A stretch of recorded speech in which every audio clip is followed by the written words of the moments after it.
ధనాపేక్ష మనకు వద్దు.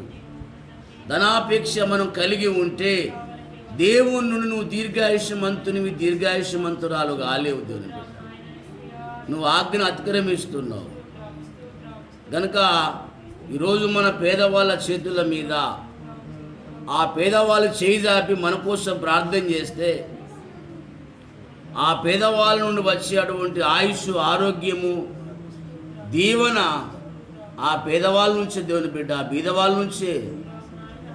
మనం ఎప్పుడు కూడా బీదవాళ్ళని ఎక్కిరియద్దు, మనం వాళ్ళని విమర్శించద్దు. మనం అతను గణపరుస్తున్నాడు కనుక నేను అతన్ని గణపరచదని అంటాను. దేవుని బిడ్డ, కనుక ధనవంతులు అవటానికి నువ్వు ఎగిరపడుతున్నావు.